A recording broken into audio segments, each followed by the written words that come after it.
When I produced that piece, it was not enormous, but back in the day, it felt like I made a gigantic piece.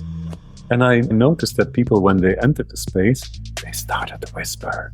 I was like, oh, it has an impact. So I understood I can create an atmosphere or a mood in a space and make people receptive for it and make people take time for it. And that was really a revelation to me. That was like, wow. Then I started to realize, if I work on a larger scale, it should not be about simulating reality, but it should be about evoking the atmosphere underneath reality. I entirely financed the production of that. And so I literally finished my entire bank account to make that. Just crossing fingers and hoping there would be a further future for it. And I was just about to recycle all and throw it all away. And then I got a phone call from Japan like, yeah, we would love to have that work and we'd love to have it installed permanently. So sometimes it's worth keeping a work a longer while in storage because it might have a future. People said I was crazy to make those works. I'm like, yeah, you put all your means into it. But then I'm like, yeah, but I'm not in the arts to become a well-to-do person. I'm in the arts to make my work. So many of the things I do are commercially total nonsense and crazy. But in fact, we do have an audience, and we do things that make sense.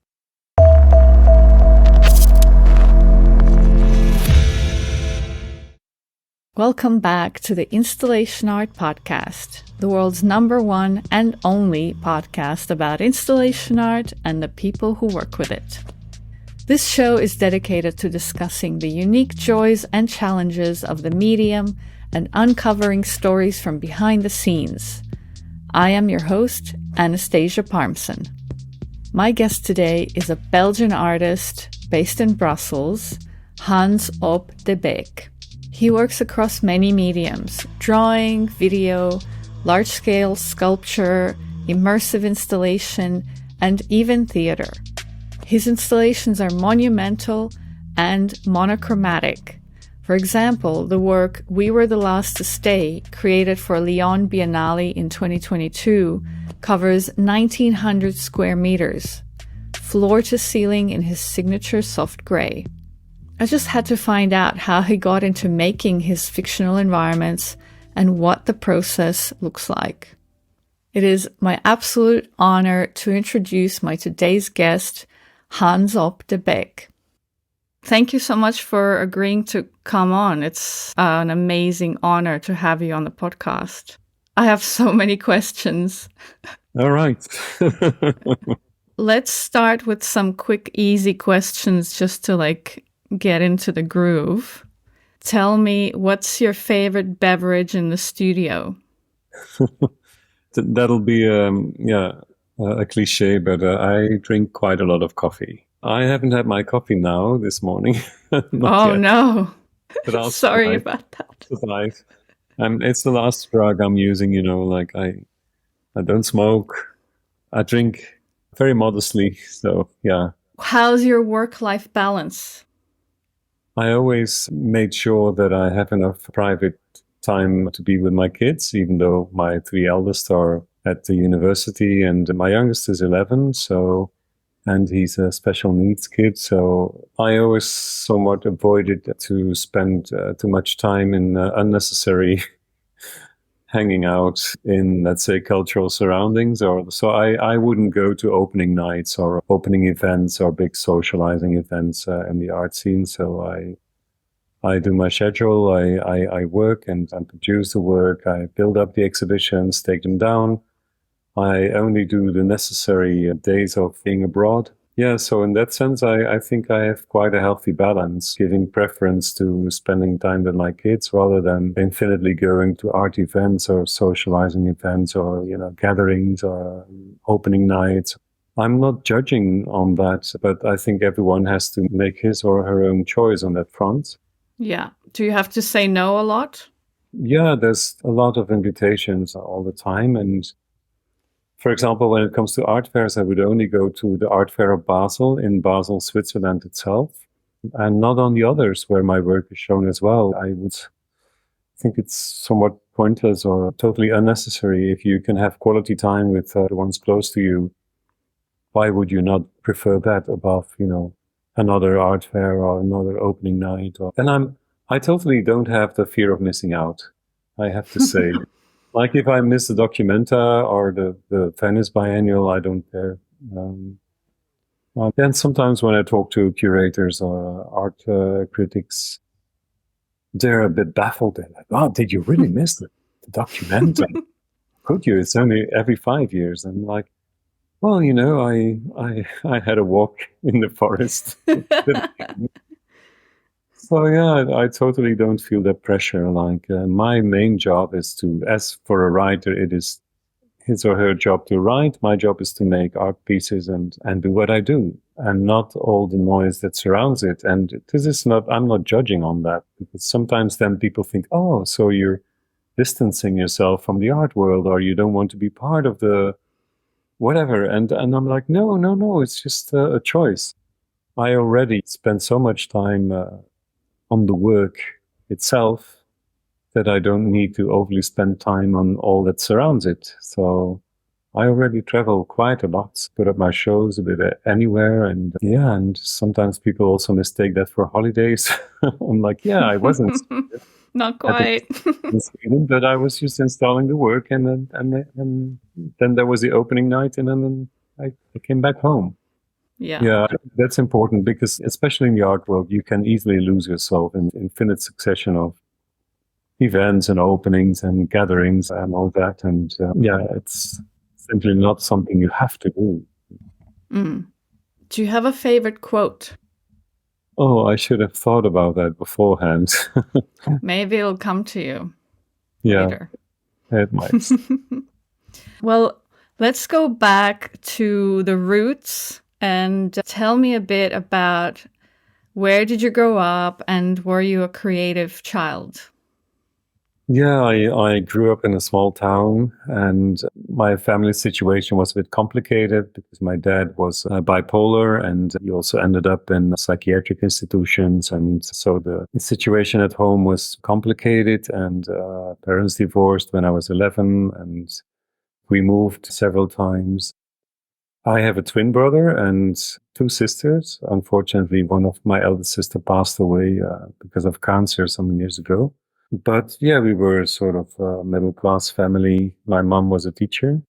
Yeah, it was not the easiest surrounding in a way. And I think both my brother and I were happy to escape by finding ourselves in collect comic books and drawing a lot. So we both were making drawings all the time. We were the nerdy type of kids that were unsportive, other than most of the other boys, playing football and all that. We didn't see the point in running behind a ball.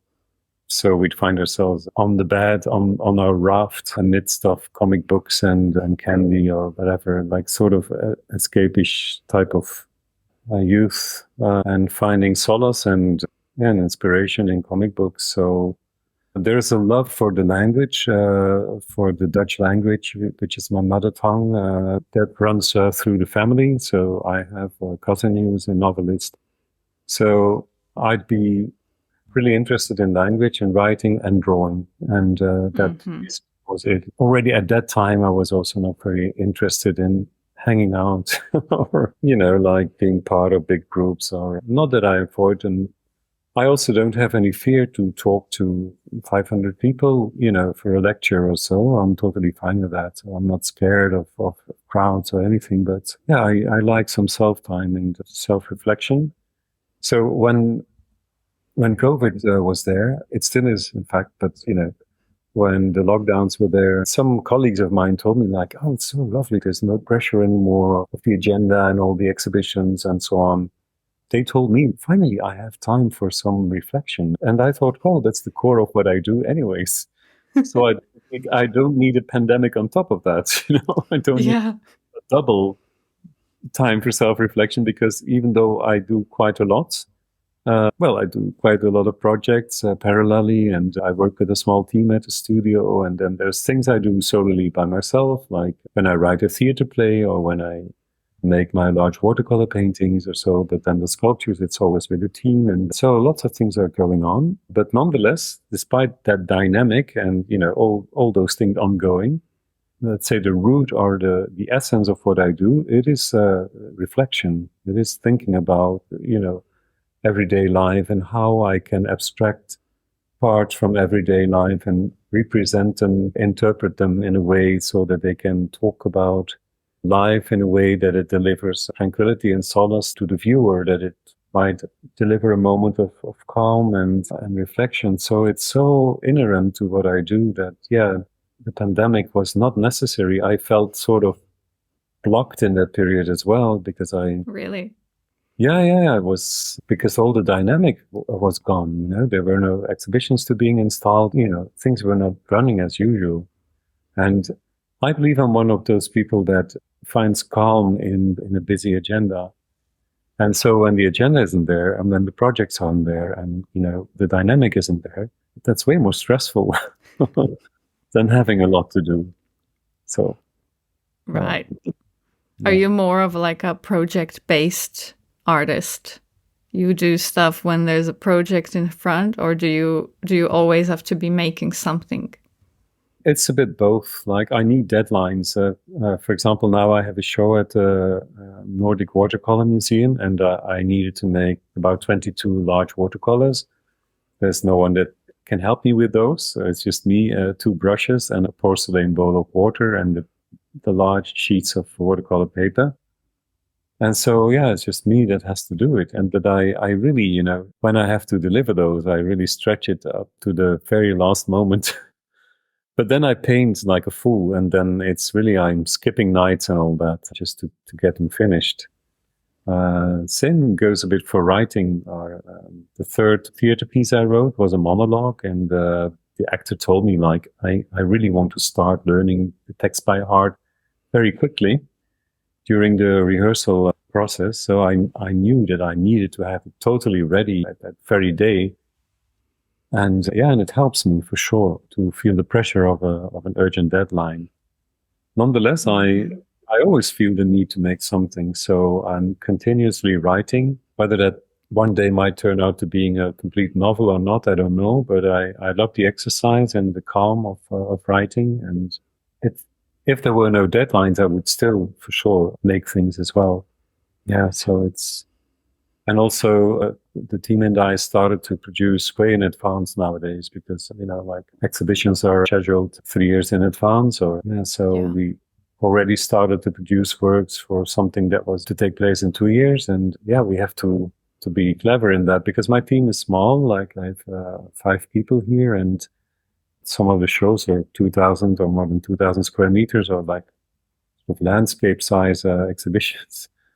And so people sometimes when they visit my studio, they're surprised that it's rather small and that the team is rather small as well. I'm not like Kiefer with enormous amount of assistants and gigantic factory spaces.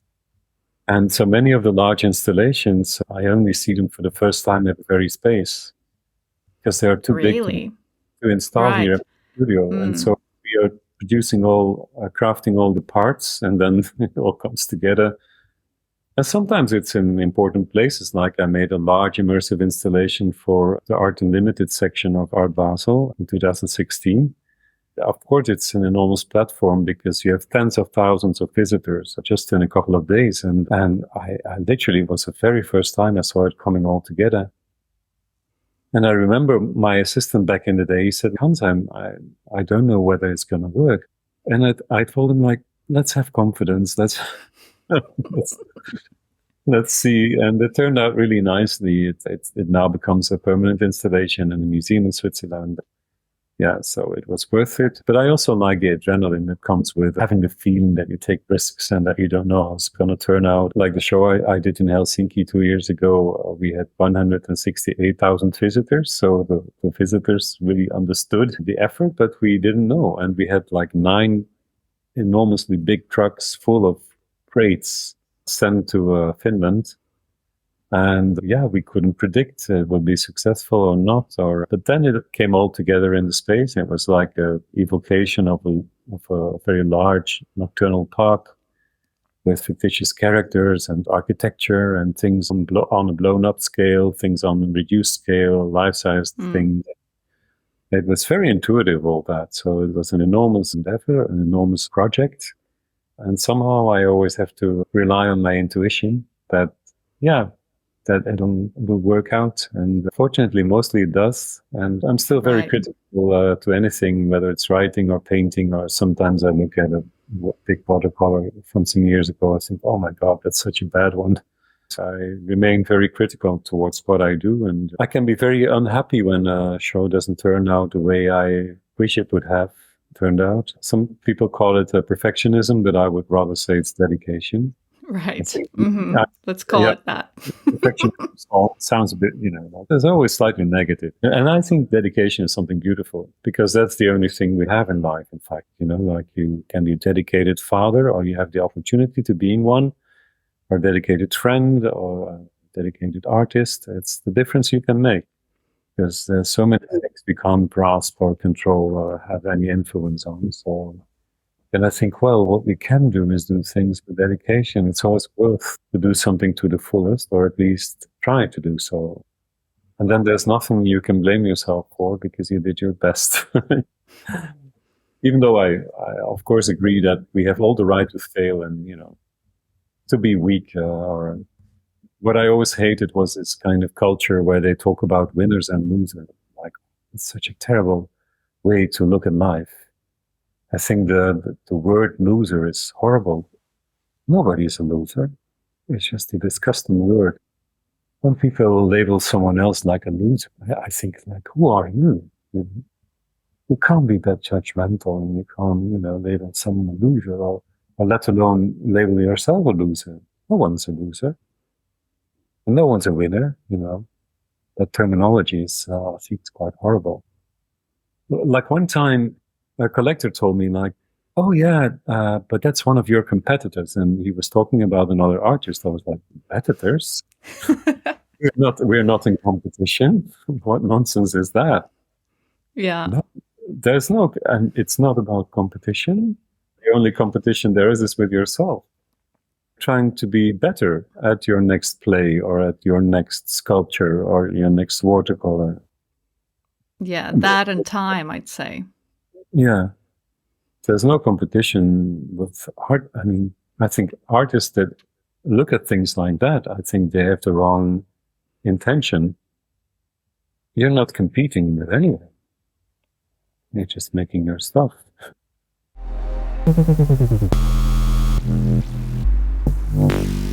What compelled you, or what gave you this crazy notion to start making large-scale work and immersive installations?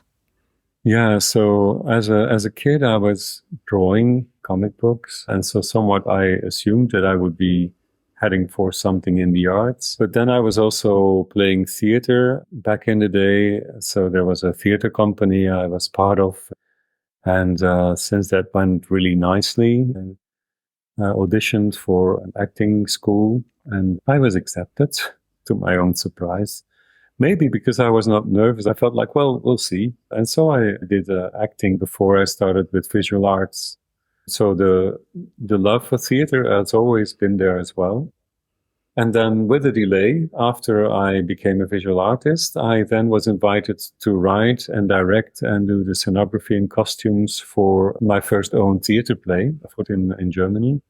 And it was the intendant of the theater that thought that I could pull that off. And I thought, wow, I get a lot of trust here. So I somewhat returned to theater. And it was lovely with my third theater play to see people I studied with, to meet them again after, let's say, 30 years. Mm-hmm.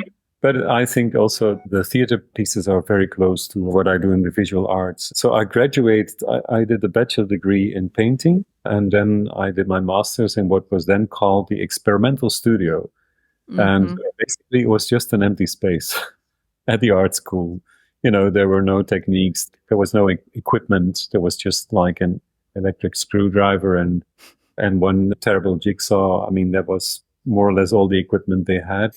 And basically, the experimental studio was an empty space. So the teachers would go like, yeah, just show us what you have to say. So it was confronting and also somewhat preparing for the first years as a professional artist, because then you literally hardly have a studio and let alone equipment to work with, because financially you're still nowhere. Yeah, and so it was in the master years of my education that I started to explore the multidisciplinary approach.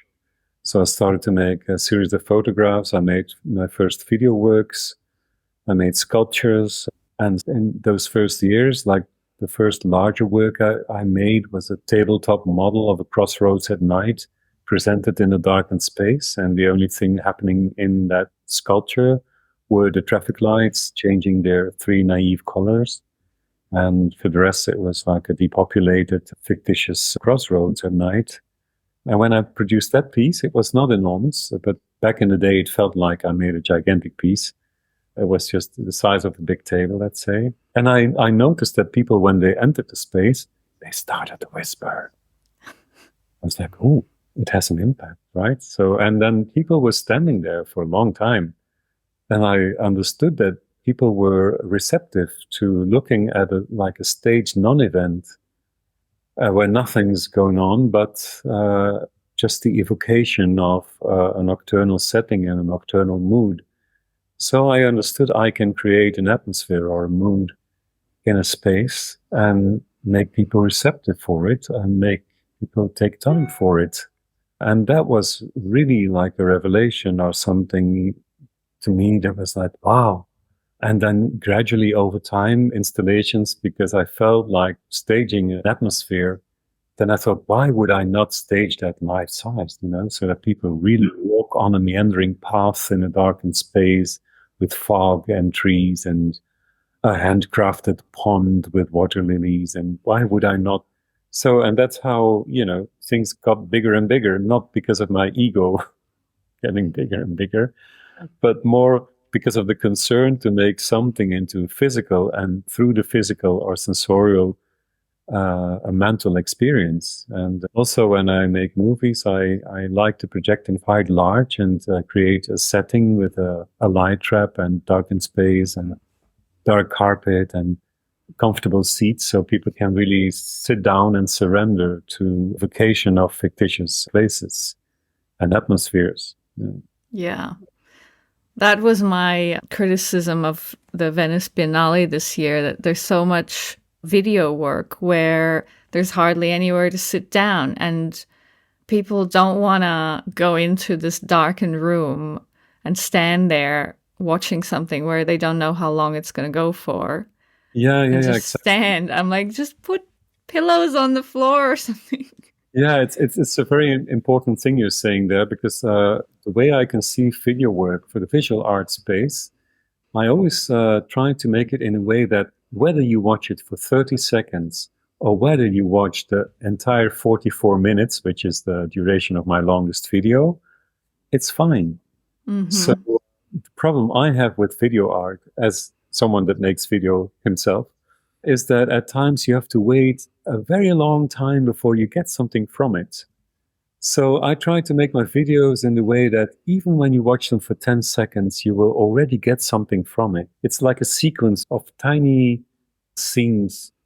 And so whether you watch one scene or you watch 20 of them, it's up to you. But I already try to give you something as generously as I can within like 10 or 15 seconds. And yeah, I think that's I love that. Yeah, when you watch a video, like an art video, and it takes like 5-6 minutes and you still don't receive anything, like an atmosphere or a peacefulness or something that is evolving into something else, yeah, you lose your patience and you just leave the room.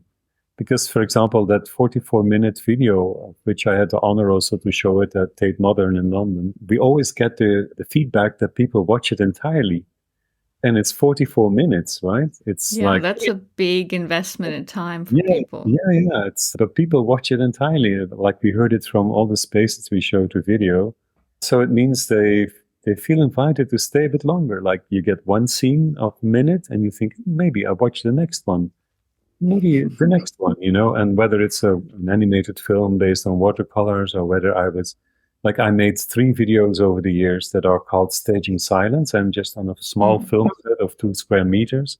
Like 2 pairs of anonymous hands are constructing and deconstructing fictitious landscapes and interiors with the simplest of means, like a light bulb is the sun and some cotton or the clouds and some aluminium foil turns into a group of islands or, very simple things. And you think, let's stay a bit longer and see what happens next, right? So that's what I try to do. Like every 2 minutes has a cliffhanger somehow. I was watching them earlier, yes. Yeah, and so it's lovely that you can anticipate or you can find a way to produce a video piece that invites you and that doesn't leave you dissatisfied when you only watch it halfly. So I really thought about that a lot because I'm also not someone that necessarily loves video art. So, and that goes for any medium, in fact. I'm also not necessarily a lover of installations because sometimes they ask me like, so what are your big examples? But I would always name people like the Coen brothers as filmmakers, or I would say, for example, Raymond Carver as someone that has an incredible way to say a lot with very little when it comes to writing. Yeah, so not necessarily visual artists, even though I admire many. For example, I'm a big admirer of Peter Doig as a painter. And I think, well, with a big landscape painting, he does the same for which I need like 5 trucks of stuff, Yeah, so he's way more adequate and he manages to do the same just in one painting. But I can't, so I'm not as gifted as he is. So I need a lot of stuff, to achieve something in that direction. So, yeah. To those listening, I encourage to go on Hans's website and go through the works in chronological order, because I thought it was very interesting how you started off with the tabletop sculptures you described. They're kind of, I think, what Peter Jackson would call bigatures. So they're not miniatures. They're kind of on a larger scale, but not life size. And so we have these environments in bigature format, and then your work becomes bigger and bigger and bigger, and now it is 2,000 square meters. Tell me, how did you get into showing those life-size, like super large things? Like, what was your first big opportunity and how did that come about? I had my first museum show in The Hague, the Gemeente Museum in The Hague in the Netherlands. And to my surprise, because back in the day, I had a depressing kind of small studio. It was small. There was no daylight. There was no water. There was no heating. And there was a curator, Roel Arkestein, a Dutch curator, and he was the curator of the contemporary wing of the museum. And he came to visit me and he gave me the confidence to do a big museum show for the first time. And in that museum, there was one really large space of about 240 square meters. Well, it's not, nowadays I would say it's not that large because, some of the installations are 2,000 square meters nowadays. But back in the day, I thought it was an enormous space. And I thought, let's entirely fill that space with one installation. And so what I did, I made a life-sized motorway diner, like motorway restaurant. And so highway restaurant, you can sit down in it. And then through the window, you overview a deserted highway or motorway at night. And that's a trompe-l'œil sculpture. So it is an enormous sculpture, but produced with an exaggerated perspective. So the road is mounting towards the horizon and the road is shrinking towards the horizon. And the first street light is like, let's say, scale 1 to 2. So it gives the impression of being life-sized. And the last street light is very tiny. It's just like, and so distances shorten between the street lights. And so when you sit down in that monochromically black motorway diner and you look through the window at that deserted highway, everything is like monolithically done in one color in black. And I understood when I made that piece, because it was the first time that it partially was made life-size, like the Motorway Diner or the restaurant it's life-sized. So spectators can literally sit down at a diner table and then gaze through the window to, let's say, a sort of a diorama of a nocturnal highway landscape. And it was infinite because I covered the entire space in black, and there was only the light of the street lights. So there was partially light on the landscape close to the road, but then everything dissolved in a sort of infinite feeling. And I understood I had to reduce the use of color, and I had to reduce and interpret everything more than ever before, because otherwise I'd give the spectator the feeling that he or she would be seated in a sort of a soap opera set, which would then turn out to be incredibly false and fake and cardboard scenery like, So I thought if I use real tables, if I use real carpet or real wallpaper, or real ready-made objects to stage, let's say, a Motorway Diner, it would be incredibly fake. And that's how I decided the first time when I made something of that scale, that the entire interior needed to be handcrafted. Every seat, every table, the counter, the self-service buffet, everything needed to be crafted and interpreted and simplified so that it would look and feel incredibly inert, frozen in time, more like, let's say, what's underneath the reality than the reality itself. So the entire restaurant being monochromically black appeared silenced down, reduced to its essence, and not the anecdotal of the ready-made objects, because that would make it a bit silly and a bit, like a film set that only looks good through the camera, right? Then I started to realize, if I work on a larger scale, it should not be about simulating reality, but it should be about evoking the atmosphere underneath reality. So I make that distinction between simulation and evocation. I'm not about simulation. Otherwise, I would be working for Madame Tussauds, and make hyper-realistic sculpture. Because sometimes they ask me, so when you make a sculpture of a human being, why is it monochromically gray? And I'm like, yeah, but if I could produce it in full color and use the right products, then I could simulate a real person. But why would I bother? That by itself is not an interesting quest. It's not an interesting objective. To simulate then would only be about mimesis, about, faking reality. But by itself is not interesting, I think. I mean, when you read a novel at all times, you're just in the nonsense of the writer's head. It's fake, of course, But nonetheless, there's always the moment that you forget you're holding a book in your hand and you're transported into the realm, into the fiction, and you can be as profoundly moved by a novel's character as by your own kid falling asleep on your lap. Yet it's just a book, right? So I believe fiction is a beautiful thing. It's both reflective as authentic and, because you asked me for a quote, and once they asked me to make an artist statement, and my artist statement was, I believe in the authenticity of fake. Which sounds like a contradiction, but I mean, when a novel is well written, like the emotions that it delivers can be entirely authentic. It can as authentically move you as anything in real life, like the passing away of a character or the difficulties or obstacles that the protagonist is meeting. When you can identify with those, you're like, yeah, I have the same struggle, and it gives you solace and feel like you're not alone in having to meet and conquer those obstacles.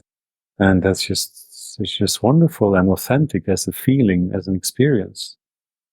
That's also why I believe that when you're receptive for the arts as a spectator, you can live twice your life in a way when it comes to true and authentic emotions, even though they are made up or the constructions of artists. But when you're receptive for the mood of a painting or a movie or a novel, yeah, it can really touch you, or it can deliver a form of catharsis. Or I truly believe in the potential of the arts. There has been a time, let's say in the 90s, when there was a lot of deconstructivistic, or how do you say that, art, like postmodern, like that show the means. And there was a sort of an ironic position towards everything that, when you're ironic about everything, then in the long run, I think you'll become cynical. And when you're cynical, then there's no option of reading any potential in anything.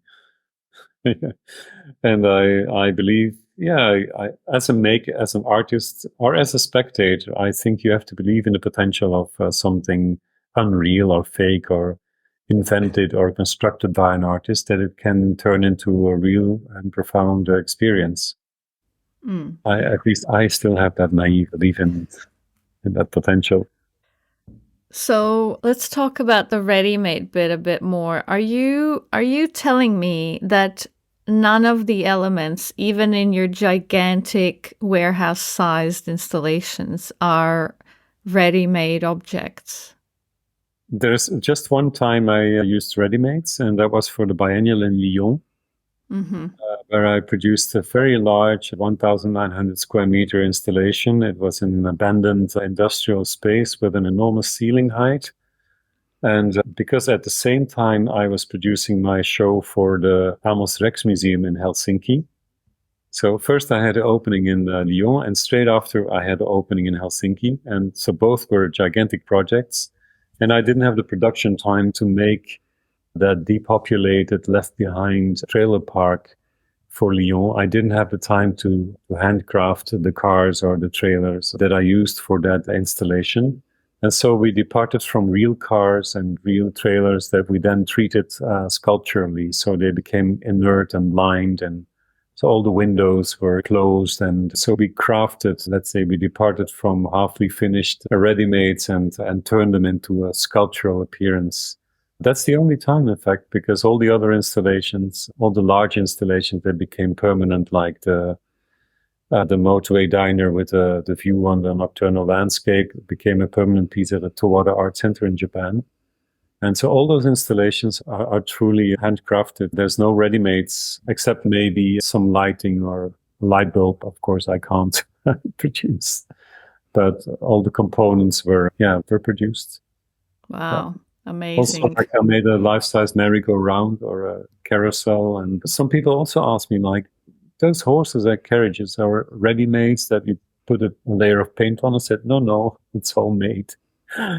Yeah, because I think you somehow feel that. For that project at the biennial in Lyon, I somewhat could accept working with ready-mades because it was a biennial. It was a site-specific installation. It only existed then and there. So it was not to be dismantled and put up elsewhere later on. So it was really produced for that very space. And I was okay with that temporary effect of it was then and there, as if everything was somehow covered with an ash gray layer of dust. So it made sense and I was fine with it. But nonetheless, I would always prefer to have every object crafted. Yeah. In that Lyon space, did you also paint all the walls, floor to ceiling gray? Yes. Wow. Yeah, so it was a major effort, and it were those left behind abandoned industrial spaces, and so that's what we were invited to work with. I must say I don't romanticize those spaces. Like, they are what they are, you know. I remember for my first theater play at the Schauspiel Frankfurt, the intendant of the theater told me, like, yeah, but you're a visual artist, so probably you can do your play in the theater, but we can also house your play in an old abandoned industrial building. And I replied, just give me the theater. Because, you know, like, as an artist, I'm very happy with a white cube space, which is perfectly transformable into what you want, you know, a dirty, humid, leaking, dusty building. It's not necessarily a nice spot to exhibit. It can be, but I was not like, no, we have to take the audience to such space because I'm a visual artist, and of course I want to bring my first theater play in that kind of surrounding. I never romanticized it, even though I did quite some projects in old abandoned industrial buildings, because like the Lyon Biennial, it was the very main location of the biennial, so I was happy to work with that. But I'm not romanticizing it, and I embrace the conventions, like that those spaces are dedicated for a very specific type or formulation of art. And that's beautiful. Yeah, also the audience enters the space with a certain expectation. So and also, like, you don't have to please everyone. So it's fine when you work for a certain audience. Even though I always try to make my work as open and inviting as I can, like the Staging Silence movies or the large installations, we always get a lot of good reactions from very young visitors as well, from kids, you know. So I like the idea that it can both satisfy the child visiting it as well as the trained spectator or the specialized fine arts spectator. I would always defend both the most hermetic Tarkovsky movie as well as a Walt Disney Pixar movie, you know, like all is fine. Whether it's extremely accessible or whether it's more hermetic and tougher to digest. I would always defend the full width of the arts. If that width is there, it means that it's not going too bad with the world, you know. So we're not in propaganda or in a sort of reactionary formulation of what the arts should be. Coming back to the big installations that are made of many, many, many items, and even because some of your installations are really just their own environments, like a contained environment, like a whole room with its own floor, with its own ceiling and lighting, with its own everything. Do you build everything yourself in-house? Or do you outsource some of the things? Yeah, we do outsource. For example, in Helsinki, of course, we asked to paint the space for us and put a carpet or whatever is needed. So, yeah, I'm just a tiny team, you know, like we're 5 people. I mean, we can only do what we can do. So, but we work quite fast and we do as much as we can ourselves or with the help of some extra hands, extra people that we temporarily would employ. But yeah, we outsource little. It's only things of which I think we would lose time in making. For example, we used to make all the crates of our works ourselves here at the studio. And I think, well, if I employ a small team and I have them making crates for 2 months, I mean, it's a waste of time. I mean, anyone can make a crate. So then we outsource making the crates for the works. Or, for example, I would make the original sculpture here at the studio. And then sometimes with the sculptures, when they're editions, we give the original sculpture to a mold maker. The mold maker makes the mold and monolithically pours for like 5 copies of the sculpture in resin or polyester or whatever, or bronze. For bronze, we would work with a foundry. I mean, it would be silly to try to organize all that in your own studio.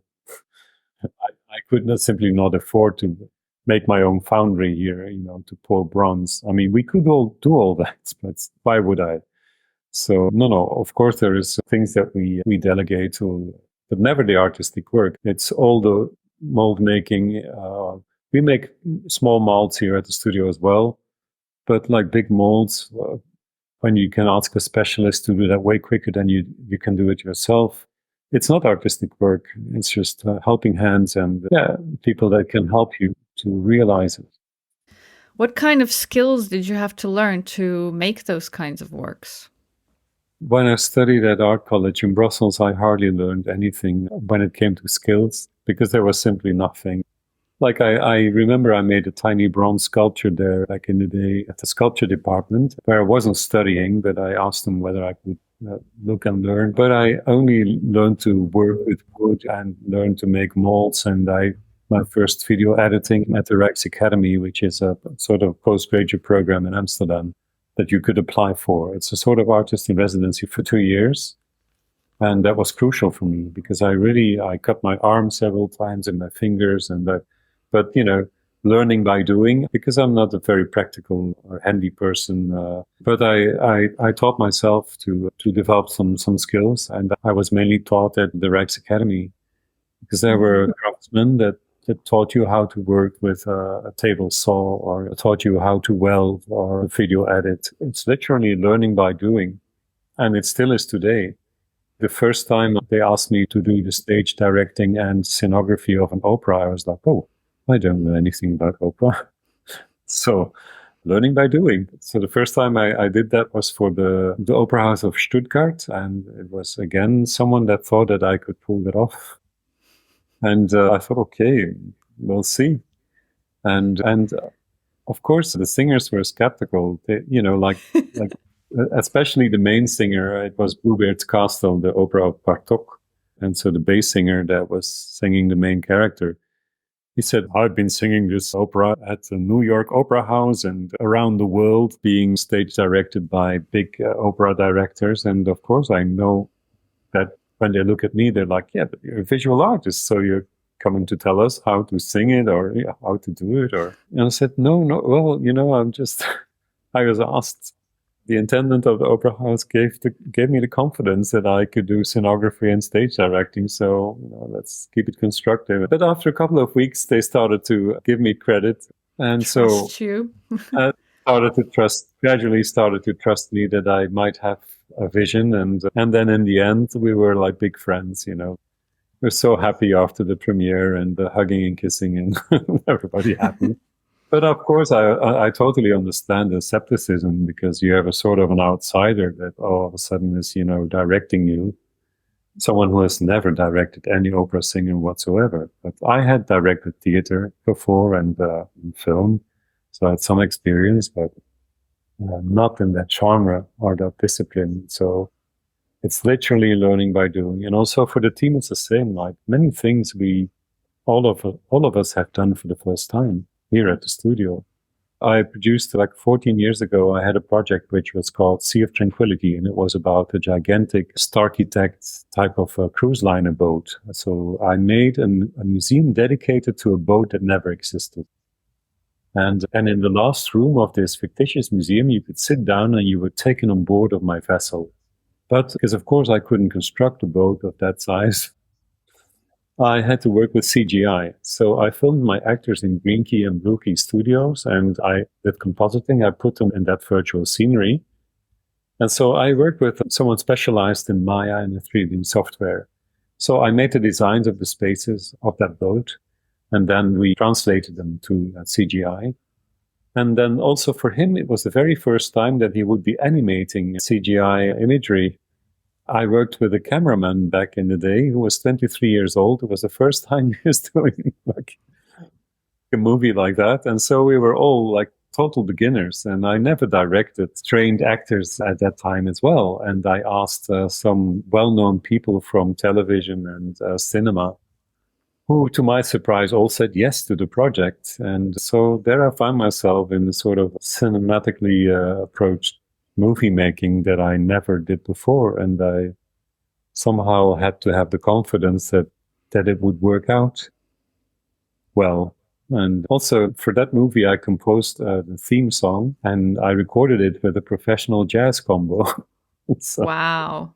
Yeah. And so it was many first times in that project. And it was fantastic. It was such a lovely experience. You have the adrenaline of will it work or not? And you're on the set with very experienced actors, and you're like, how is this possible that this is even happening? And it was such a incredible labor-intensive project, because I had to make the movie of half an hour, which was a really big production with compositing, CGI, studio recordings, recordings on site, working with trained actors.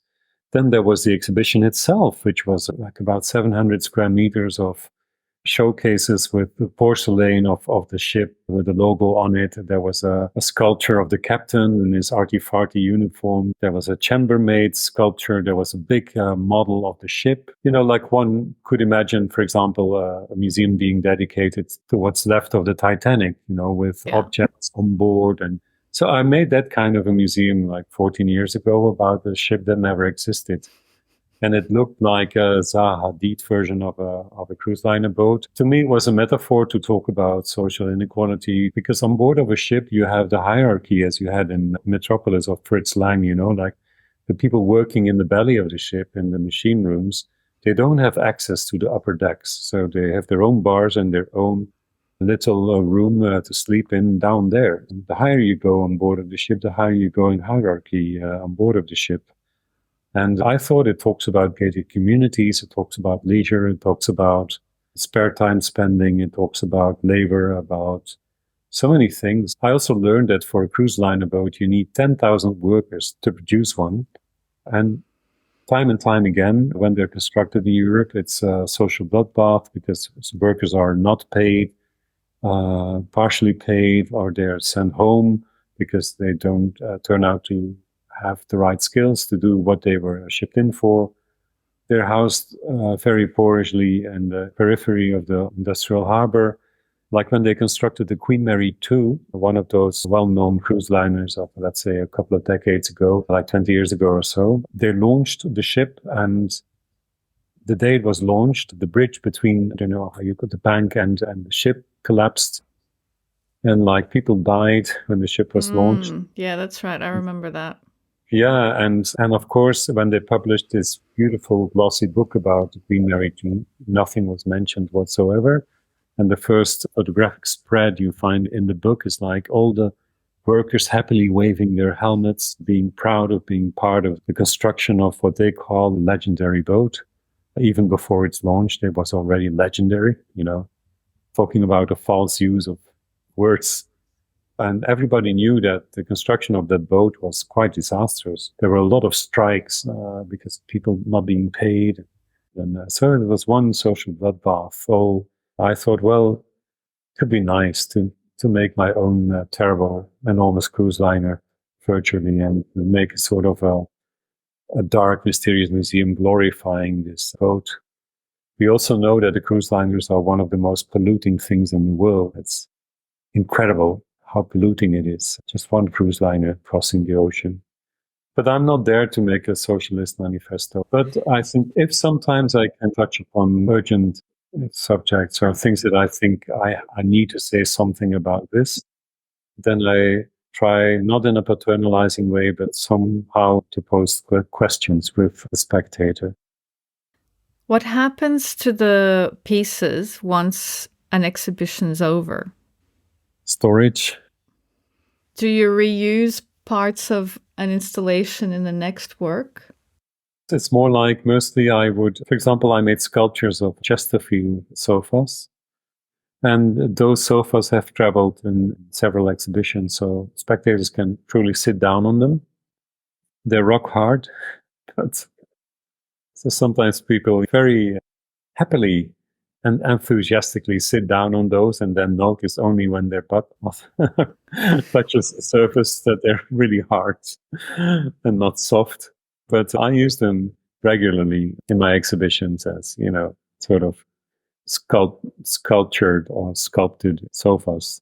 So some of those halfly functional sculptures I used again. But for example, I made this Danse Macabre, this big life-size merry-go-round sculpture. And I showed it in several exhibitions. So in Helsinki, it was part of the entire 2,000 square meter immersive experience. And now I have an exhibition at the Nordic Watercolor Museum in Sweden.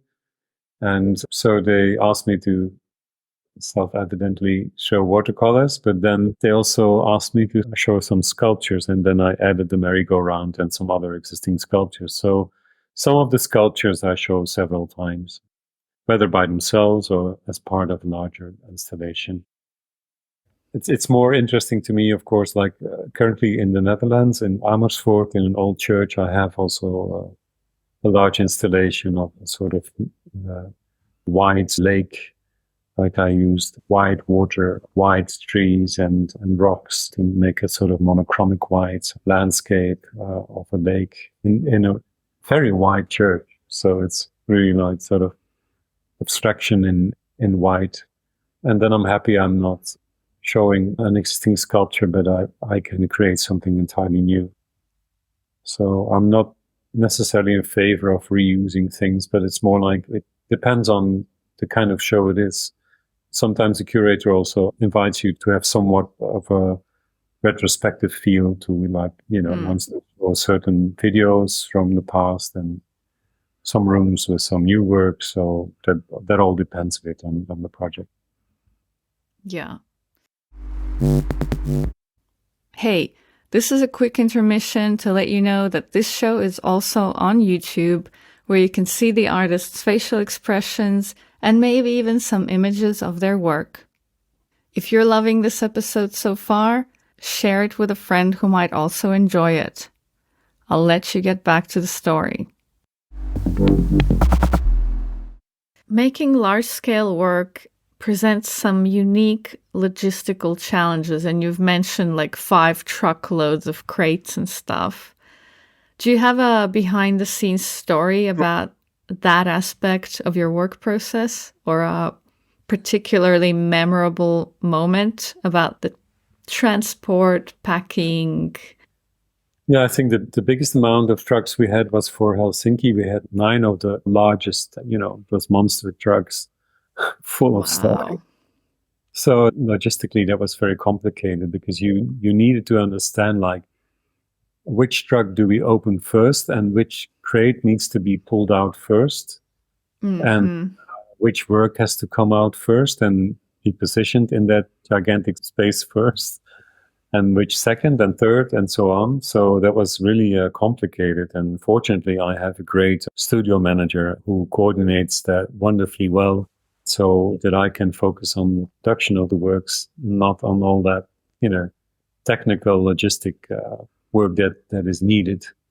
But I have quite a funny story about that motorway diner that I produced, because I showed it a couple of times after my show in the Netherlands at the Gemeente Museum. I showed it in different places. You'd have like 4 big trucks in which, taken apart, motorway diner and the highway were in trucks that were on the highway, right? So that was kind of funny. And so that work needed like 4 big containers, and I stored them in the harbor of Rotterdam after I had shown the piece a couple of times. And I was just about to recycle all and throw it all away.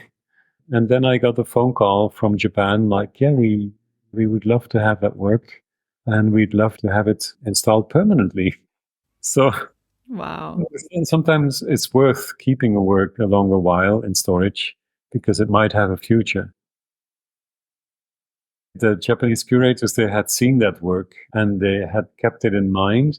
And then Fumio Nanjo, the director of the Mori Art Museum, he was curator of the Towada Art Center in Japan.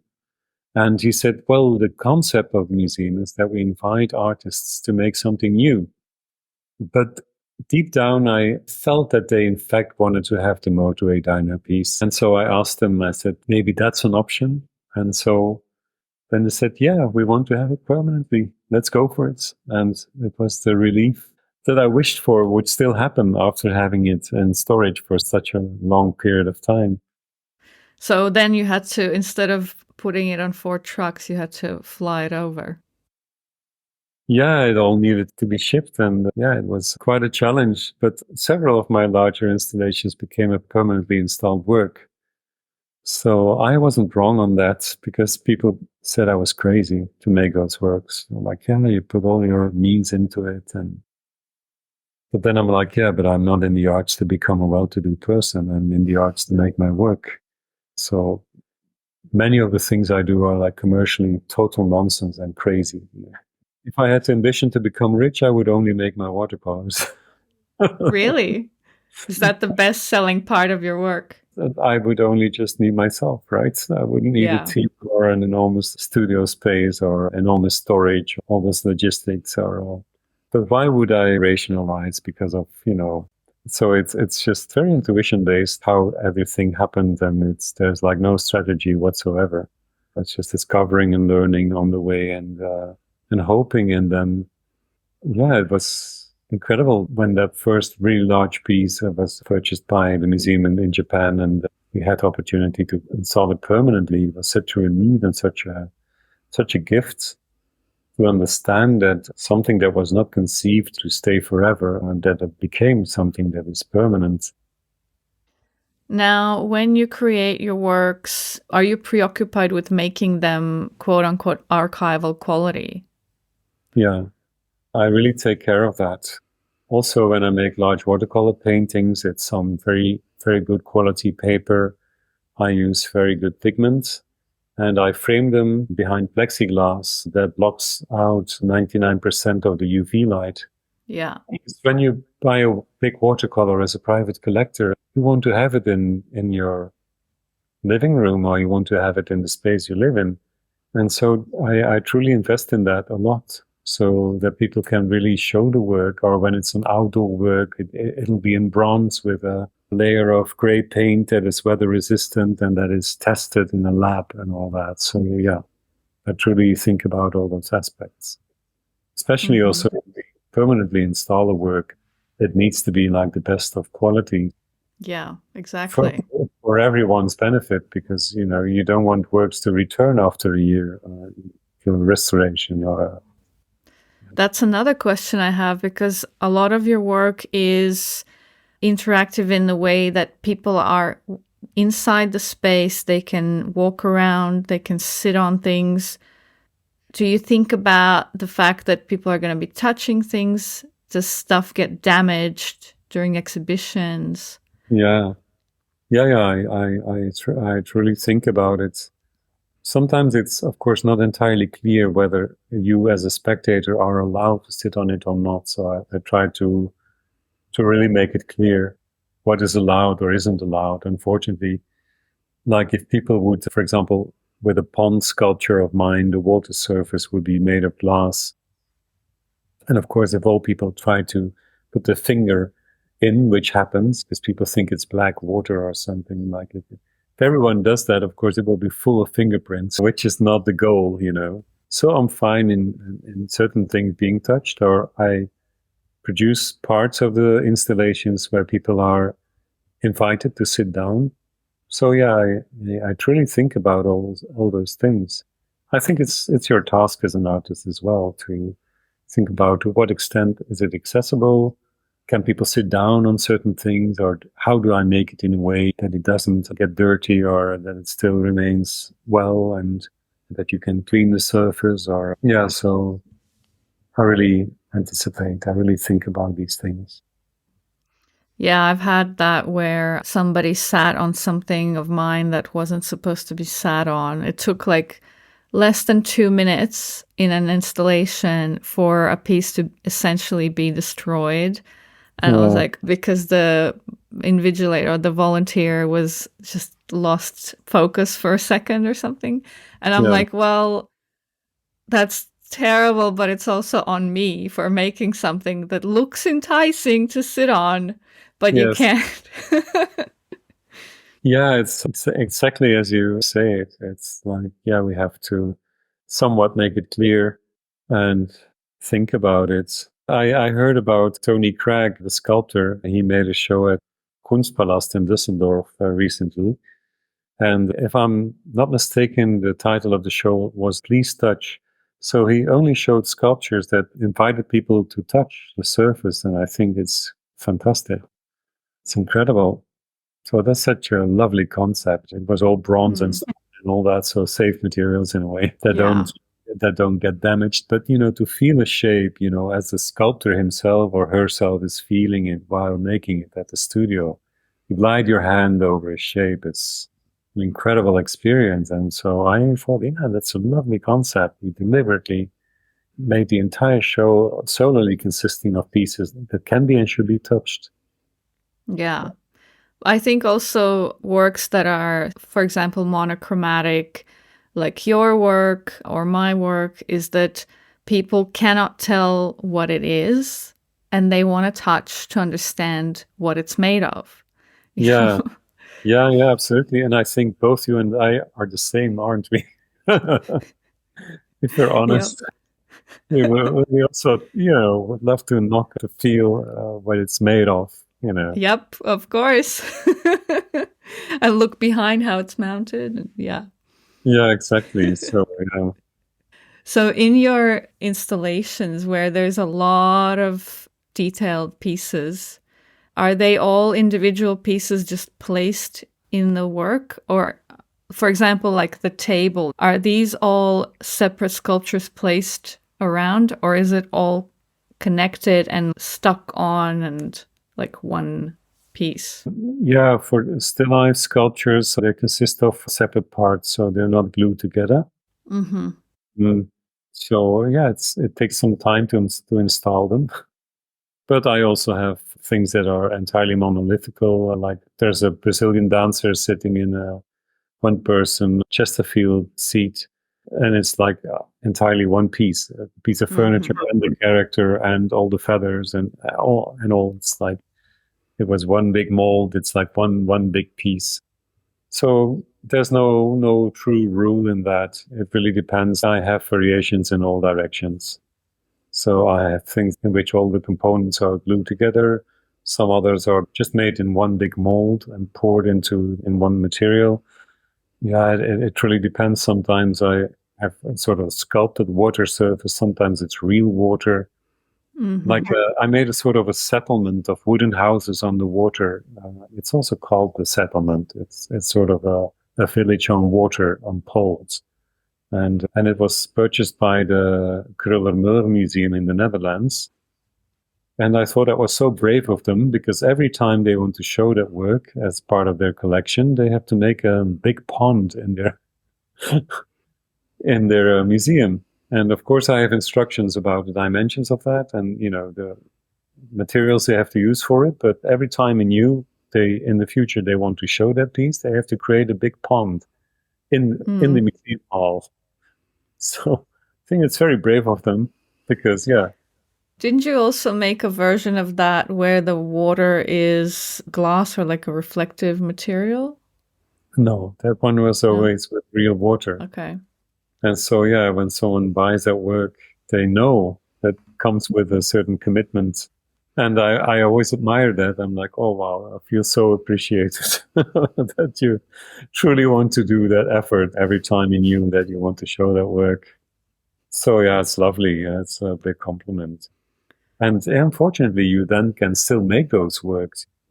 Those works still might have a future when you find a dedicated museum or collector that says, well, I'll do that for you. If I install that work, I'll make the pond again. Do you generally have to be present during the installation in person? Yeah. In general, yes. Especially for the larger museum shows.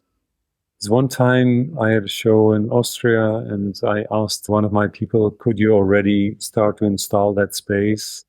But then I arrived and was like, oh, no, that needs to be there. That needs to be there. So we had to redo it. So I felt like, in a way, I can only truly decide that myself when I'm in the space. So working with space became somewhat maybe the most important thing in my work, creating atmospheres, defining composition and what goes where and how. And so the scenography of my shows, it's something that I really have to do myself, that I feel like I truly have to also do the entire staging of that. Fortunately, the curators of the museums are fine with that. So I'd install everything. I know that sometimes curators have a say with the painter, like what goes where and on which height or all that. But fortunately, up to now, I had the luck that curators didn't feel like I should change that. Hans, you can't do that. Let's put this work there and that work there. And, so I'm so much into scenography as well that, I feel most comfortable when I can do that myself. How do these large-scale projects get funded? Yeah, it's a good question because quite some of those projects I funded myself, meaning that I'm invited by a biennial or a triennial or some sort of art event or a museum, do a show. And so mostly they might have a bit of a production budget for something new or something additionally.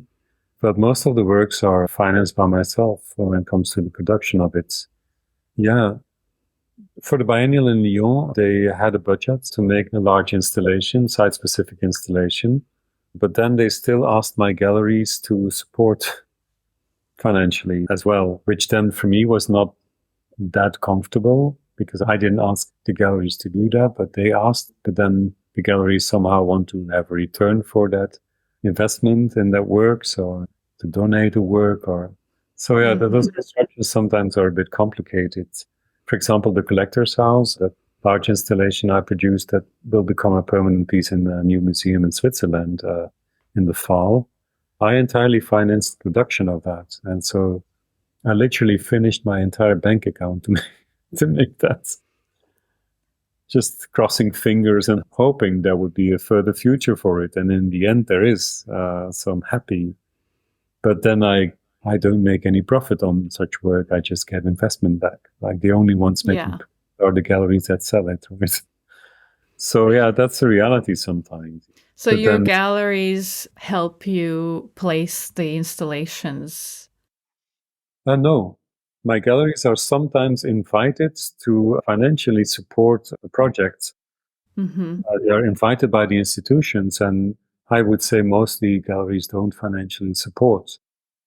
Very rarely it happened. So in the Biennial of Lyon, the organization realized that they didn't have enough budget to produce my work, to pay for the production cost. And then they contacted my galleries whether they could also additionally put in some money. But it was not a request. And then the gallery said, yeah, we can support you for that project, but we would like to have a work in return.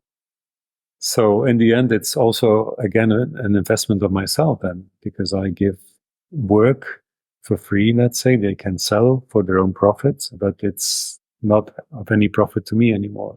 Yeah. So it's trying to find balance. Sometimes when I do a big museum show, then there's a sort of an artist fee, but the artist fee is gone like in no time, mostly spent again into the production of the show. So yeah, still, I don't know what your experience is, but still, it's really difficult when you make big immersive installations to get that financially working, because it's never entirely funded by a museum or a biennial. So do your watercolor works and smaller sculptures help basically fund those big immersive projects? Yeah. It's like the funding of my studio, so the salaries of my team and all the investments I do in new productions. It's mainly funded by my video works, my small sculptures, and my watercolors. Mm-hmm. They sell well, and yeah, they finance everything in a way. And as I said, it's not my aim, but it also, I guess, it will never happen to become well-to-do. But I can make my work. I can make it happen, and everyone has a salary here, so things are going fine. But I'm a non-subsidized cultural structure in a way. So I also often have external people joining us when there's a lot of handwork to be done. I sometimes might have a team of 10 or 12 people working on intense production of whatever is needed to be done. Because I've been working a couple of times, as I said, in theater and opera. And there, of course, those houses are like all the salaries of the people working there are subsidized by the government. Mm. Or any dance company or theater company gets funding from the city or the local government or the federal government. So there's subsidized structures. But as a visual artist, especially here in Belgium, you're not funded in any way. So you have to manage to pay your team and investment in your productions by selling your work. Mm-hmm. Yeah, I was just looking at grants here in Australia, and it's the same. There's lots of different options for people who work in TV and movie industry, sports, or artists who are regional, as in who live and work somewhere where they're not around the people that can help them develop their career. Yeah. But if you're in the city and you're doing visual art, good luck. No funding. Yeah, it's a difference. Of course, it also makes you less dependent, because when you're a dance company, for example, and you don't get the subsidy for the next 3 years, then what to do, So when you're autonomous, it also has advantages. It's not easy, but at least you have a sort of a clear situation. Even though I wish that for us as visual artists, we would have more help when it comes to institutional shows, or because you're literally doing all the effort for the spectator. It's like I gave you the example of Helsinki. It was extremely successful. We had 168,000 visitors, paying like 20 euros for entrance tickets. So the museum makes more than 3 million euro just by selling tickets. And as a visual artist, you don't get to see any of that. You just made your show. So that's a bit, I think, there should be more like a fair deal to that, right? Mm. You That's a should really interesting you point. Yeah. should get a percentage, or when things are that Mm-hmm. successful, then I think it would be nice to have some sort of a backup amount of money here at the studio. Yeah. To feel a bit more safe for the coming years. That would be lovely. Mm-hmm. Yeah, but To then not be in constant uncertainty. yeah, there is a sort of a constant uncertainty because also like I used to have a team of 7, but I had to let go of 2 people because of the pandemic. So financially, I simply couldn't pay that anymore. And it's a pity because those 2 people that also worked here for many, many years. And it was just, terrible that I had to shrink, the staff. At what point in your career were you able to have a full-time studio staff? When I was in my mid-30s, I employed my first assistant. And then gradually over the years, some more people came. But when I employed my first assistant, it was a full-time job for him. But all I got from selling my work went to his salary and to the new works. So I was still doing my teaching job at art college to have a private income. Yeah, But okay. he took the advantage of the success of the work. So he had it. Mm-hmm. I thought that's the first thing I have to take care of, that his salary is guaranteed. Of course. And then for a long time, I didn't have any salary whatsoever for myself. So I was always invested in the team and in the new productions. And then at some point, I remember my accountant, I was like in the beginning of my 40s, he said, maybe Hans, we should think of a salary for you as well. Yeah, that would be I said, nice. yeah, that would be nice. Maybe I should. Yeah, so that came quite late. But of course, it was my own choice to work like that. I'm still teaching, by the way, but modest fund. But, yeah.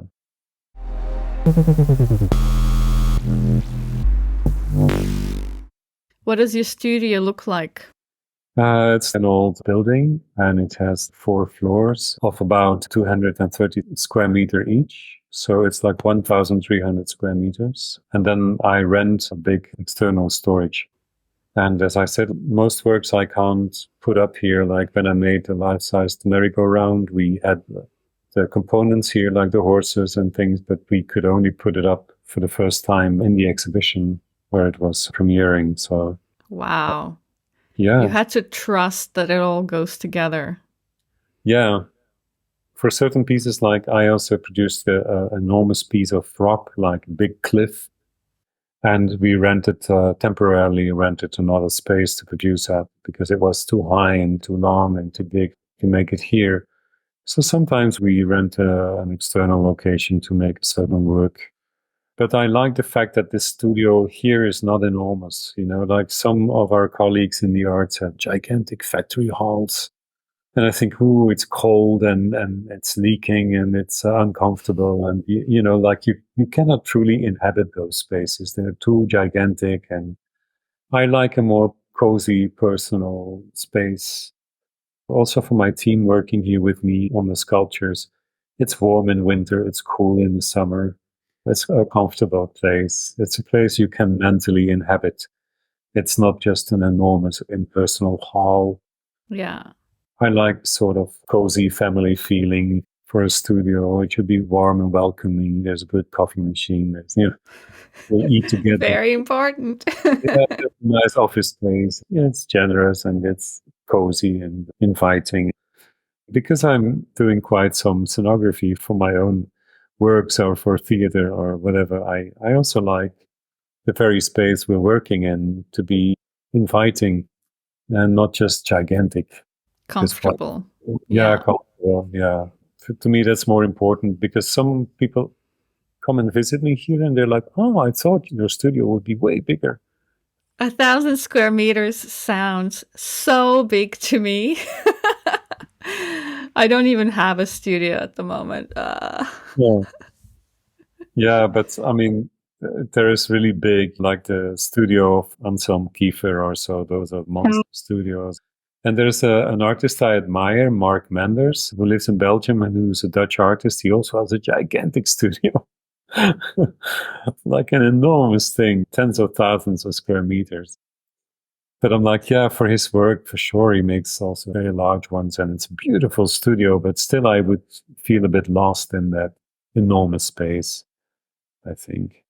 So I'm fine. It'll probably this space for until the day I die, I guess.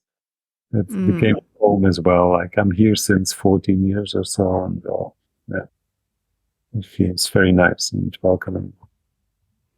Tell me a hard truth that you've had to learn as an artist. The hard truth, and I guess that must be your experience as well, that is when you graduate from art school and you start your career, even though I don't see making art as a competition whatsoever, others do. And there's jealousy and there's strange rumors that circulate. To me, that was a sort of a confrontation because somehow, as an artist, you think, yeah, the arts are different than the world of politics or the world of corporate companies, or it's different than any other context, but it isn't because it has to do with human beings. And so necessarily, there's jealousy, there's competition, there's all these things that are ugly sides of the human race, and they're also part of the art world. And to me, that was hard to find that out because somehow when I was in my 20s, I was still a bit naive on that front. I thought, yeah, it's so lovely, the art world and the colleagues you meet and the sincere exchange you have with people. And nonetheless, I'm totally not bitter on that front because I do have wonderful colleagues. Like you can truly bond with like-minded people in the arts, and even in a very profound way. So I have some very deep friendships with other artists. But nonetheless, of course, there's a lot of noise that surrounds us as artists. The art world is full of who knows who and where and strategy and so on. And I decided for that not to being part of my life. I'm not about competition. I was never strategic whatsoever in any decision I took. It was always intuitive. As I said, I'm a father of 4 children. I have 3 sons and a daughter. I much rather spend time with them than anything that has to do with the noise that surrounds the art practice. But to me, it was confronting to understand also, like, for some people, you will never be good or interesting, and the judgment of certain curators or art critics, they will never like what you do. They will always hate what you do because of their own paradigm, their own way to looking at art. I know for some people, my work is not weird enough. It's maybe too accessible, which is suspicious. Maybe too poppy. At times, my work might be too popular, so it's suspicious unnecessarily. It's not arty enough. It's not hermetic enough. I know all these things, and now I can put them in perspective, and I'm okay with it, because it's human beings, and in any kind of surrounding, you have politics. Yeah. Politics and the ugly sides of the human race popping up. And it is what it is. So my eldest son, he's studying civil engineering architect, and he also meets competition already just within his studies. And I'm very happy we can also talk about these things. And he also says, I'm studying this because I learn to formulate my ideas. And it is not even that much about architecture, he says. It's more about developing myself. And I was so happy to hear those words from him, to understand that he already has a positive attitude and not giving too much value to what others think or how others reason or what others think is right or wrong. Or not to be judgmental is very important in life. But I must say, when I started as an artist, I was a bit baffled by how competitive people were, and there was jealousy that I was having a show and they were not. And then they would reason, it's because Hans knows to talk about his work. It's because he knows the right people that he, that he has some success. It could not be my time, for sure. It could not be that I'm not bad in what I'm doing. It no, had to be it has to be something else. Yeah, definitely. And I'm Right. self-critical, like I fully admit I made quite some disasters in my work, and so I never would declare myself like a great artist or whatever. But of course, I also know that I'm at my best. I'm good at it. Otherwise, I would simply do something else, right? If I were to run a bakery and I was terrible at baking things, I simply wouldn't do it. Also, as a teacher in art colleges and universities, I'm only doing that because I think I make sense as a teacher. If I really thought I wouldn't, I would suck at it. Of course, I wouldn't do it. So there's no reason to be falsely modest and say, I never made a good art piece. No, of course not. I mean, but there's never any reason whatsoever to think highly about yourself simply because you're an artist. I mean, there's no difference with a craftsman or any job you'd be doing, that special genius-like quality that people like to project upon artists. I think every 100 years you might have a genius like Johann Sebastian Bach. I think we have to admit the guy had 20 children and he wrote tens of thousands of cantatas. Maybe he deserves the label of being a genius, and his music after 500 years is still performed around the world by millions. Maybe someone of that level, but I think other than people like him, I think we should all be modest about what we do, given the shortness of our lives and as Kundera said, the unbearable lightness of our being. It's so interchangeable and so little what we do. What would you say has been the proudest moment of your career so far? Oh, it's really hard to say. There are several moments, like the incredible reception we had in Helsinki. There was such a crowd. People were queuing for 2 hours in minus 18 degrees, Wow.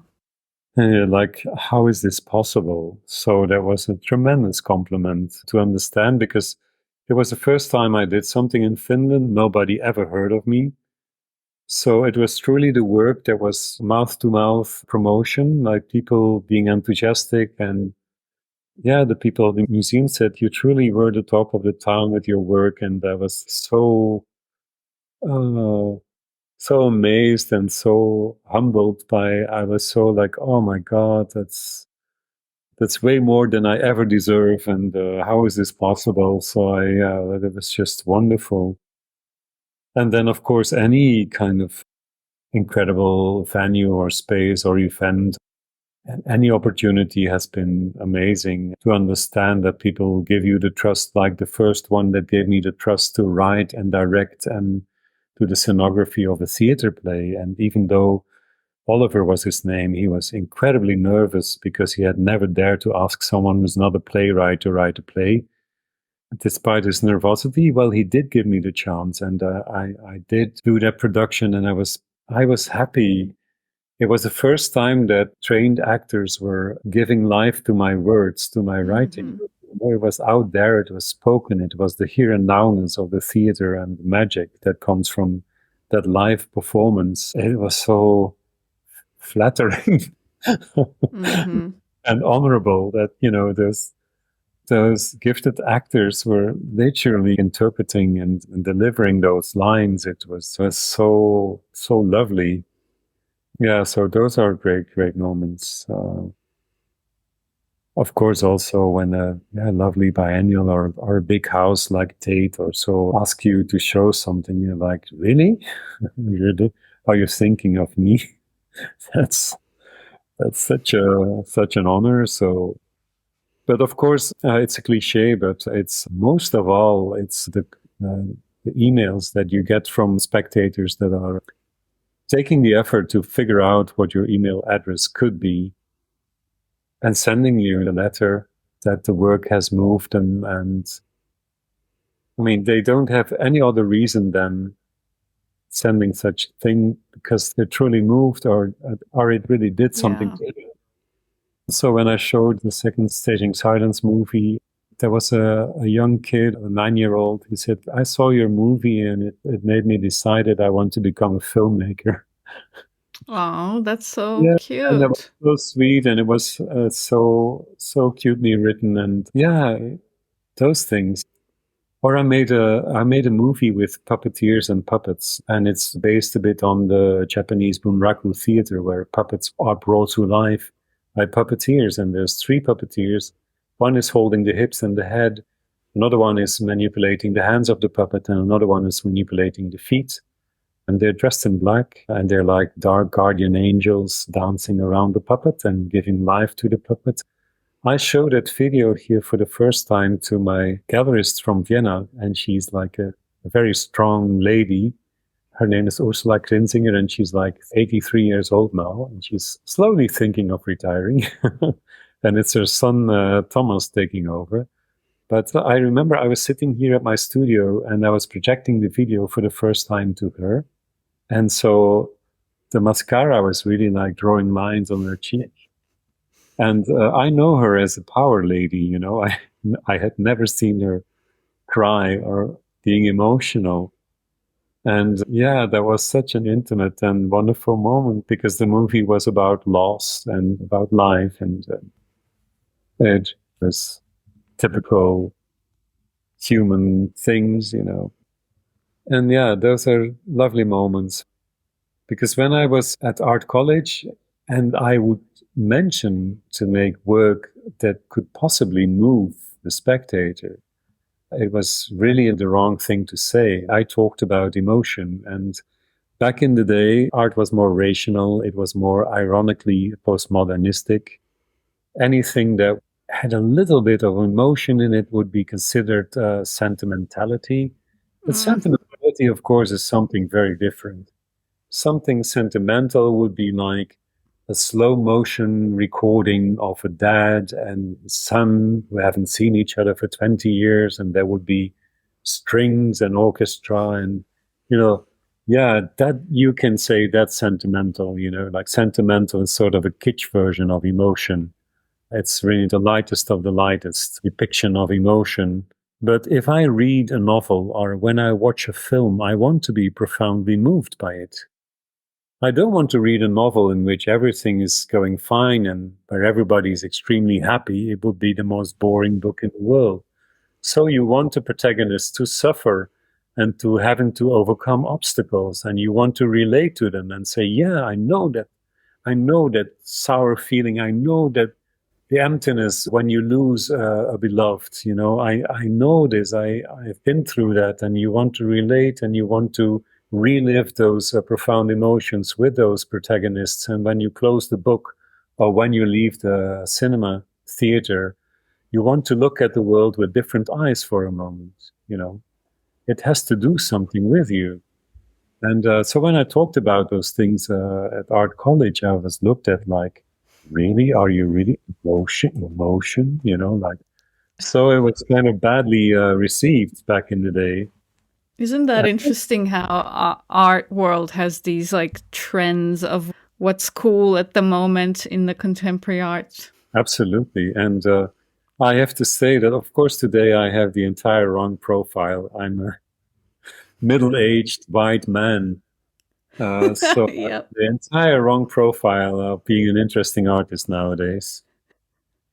Yeah, I'm not a person of color. I'm not gay. I'm not a trans person. I'm not. And you're from Western Europe as well. I'm even from Western Europe, so I have entirely the wrong profile to being considered interesting. And my work is not political. I'm not on the barricades. I'm not activistic as an artist. So I'm still old-fashioned, working on the poetic translation of what we need as a human condition. I still think it's totally fine. Do you have an unrealized or a dream project that is sitting in the back of your mind that you would like to make one day? Yeah, I had a couple of simple ambitions when I was a late teenager. I thought one day I would love to host on the radio. And I did. I hosted on the national radio for a while. Nice. So I did the exam, and so that happened. And then also I thought I would love to write and direct a theater play, which I did. So it's also off my list. And now I still hope. I doubt whether I can do it But I hope I will write a novel one day. I'm trying my best. And I would love to make a feature film. Might never happen, but yeah. So I had some of those ambitions. And when I was young, I thought, oh, it would be great, right? To do this or do that. And so some of those things happened, but more like along the way, not really like a goal or the opportunities came along. But other things happened as well. Like I never had the ambition whatsoever to direct opera, but I was asked to do so. And so I was happy to do scenography and stage directing. But yeah, I never thought I would be doing that. So it was never an ambition, but just a thought that maybe one day I'd be brave enough and skilled enough to write a novel. That would be great, because I think in a novel you can say so much, you know. Well, if you've already written theater plays, novel isn't that much further off. Well, I think it's quite something. A play is like 35 pages of text, but a novel is something else. You need a couple of hundreds of pages. At least that's the kind of novel I would love to make. You know, like a nicely thick book that transports you into a totally different world and atmosphere and all. I even think that maybe one day I'll only be writing, or maybe one day I'll only be teaching, or maybe one day I'll only be making music. And so just the thought of that is very liberating. So that I feel like I don't need the weight of a studio with a team. So if I wouldn't have that today, I would try to find something that I can then do on my own. Mm-hmm. And just that thought is really liberating and nice. That you feel like creativity is not just a studio with assistants and a storage space and all that. You know, those are just outside manifestations of what you do. But of course, what we have as an artist is in here and in here. So it's not the physical appearance of things witnessing, yes, he's an artist, you know, like it's something else. And that feels really good, because I'm still teaching. My mom still says, like, keep the teaching job. Classic mom. Mom would say. Because at some point I said, well, maybe I'm going to quit the teaching. She said, no, don't quit the teaching job. Because, you know, that's like what I'm doing here is, for her, it's still not really considered a job, you know. It's a sort of extravagant hobby or so, you know. Like I know exactly what you mean. Yeah. None of my family understand what the hell I do or why. Yeah, but in fact, we do have an audience, you know, and we do things that make sense. Yeah, and this is also why I hope that someday I'll have a museum show in Belgium, because, you know, in Belgium, it doesn't really happen for me. And so hopefully one day, because my mom is 86 years old, and I just hope that she will still be able to see a show. I mean, like something of a decent size. Now it seems to be happening, so I can't say too much about it. But finally, there's sort of it's one of the museums that because often they ask me abroad, like, for example, the museum in Helsinki or the museum in Wolfsburg or museums in the States, they ask me, can we have a partnering museum in Belgium so we can, you know, split cost or collaborate on a publication? And so far, never Belgian institutions were interested in me. So let's hope it will happen one day. Yeah, I hope so. Yeah. I will tag them in this episode. Like, hello. No, but now it seems like we had a visit of very nice people of a very nice museum, and so it might happen. So I'm very happy, because in a way, crossed.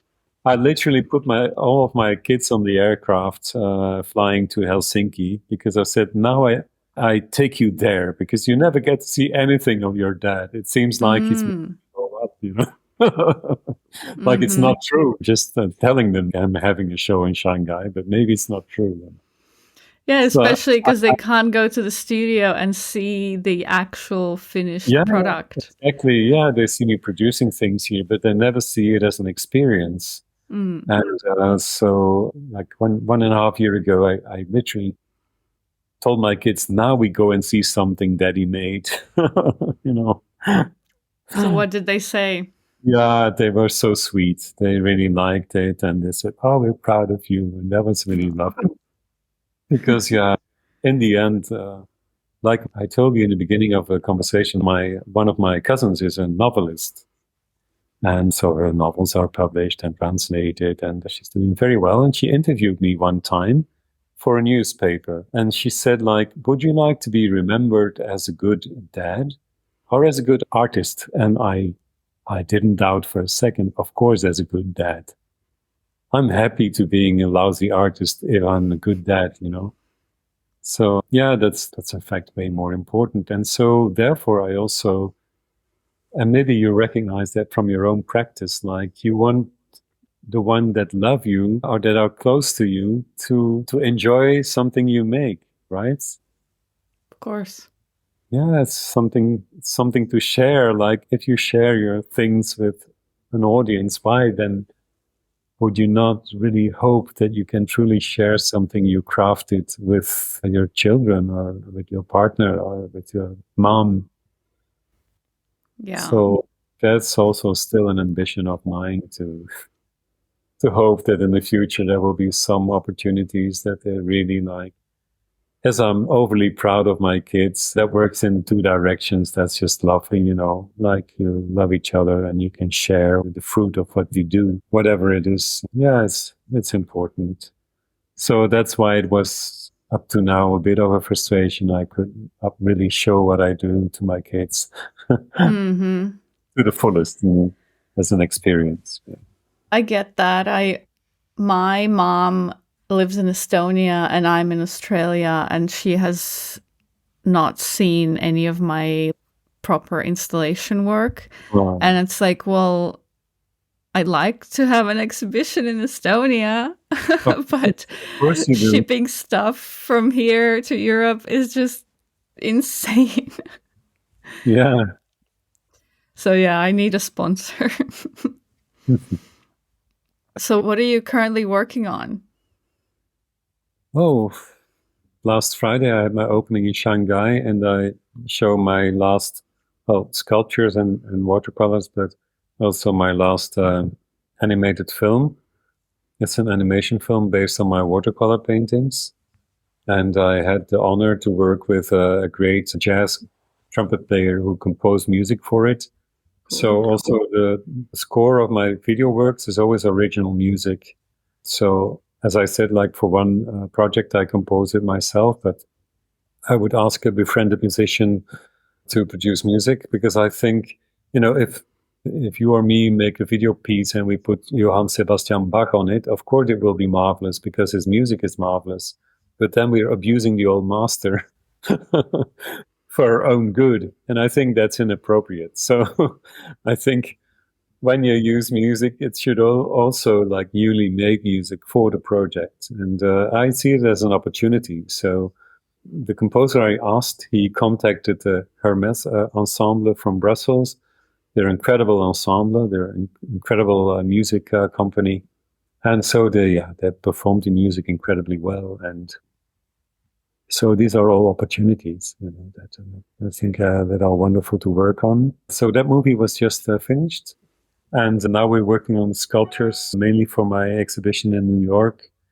I have a gallery show in the beginning of November, but because my studio is closed the entire month of July, we have to hurry a bit to get all those new works done. So, because many of the sculptures, we work on them for months. So I always work parallelly on installations, on sculptures, on watercolors, and writing. But for quite some of the solo exhibitions, we start to work like 1.5 or 2 years in advance to give proper time to developing the sculptures. Like right now here at the studio, we're mainly working on all the new sculptures from New York because we'll intensively do them in August as well. But then there's all kinds of other projects in September, October, November. that will be taking place, for which we already worked before, are where I'll be showing existing pieces. Mm-hmm. When it comes to new production, it's mainly for my gallery exhibition in Chelsea. That's your New York gallery. New York gallery, yes. Mm-hmm. Yeah. And that's in November. Yeah, exactly. Okay.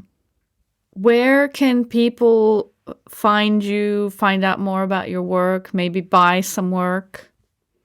My website is just my name.com, hansopdebeek.com, and there you'll find all the contact information, and you can subscribe to my newsletter. And so monthly I send out a newsletter because people kept asking, like, when is your next project? And if you subscribe to it, fill out your email address and we will monthly send you an update of what's going on. And on my website, there's also all the contact information. So people that would, for example, would love to pass by for a studio visit or would be updated for a lecture or anything like that, find all the contact information on that. I'll put the links to that and your Instagram in the show notes so people can easily just click and get to your website. Thank you. That's lovely.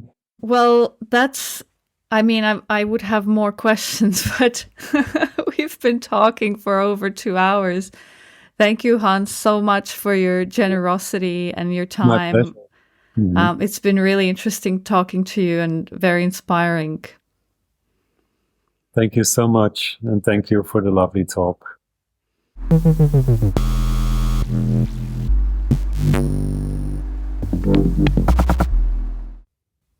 That was Hans Op de Beek, based in Brussels. You can find out more about his work on his website, hansopdebeek.com.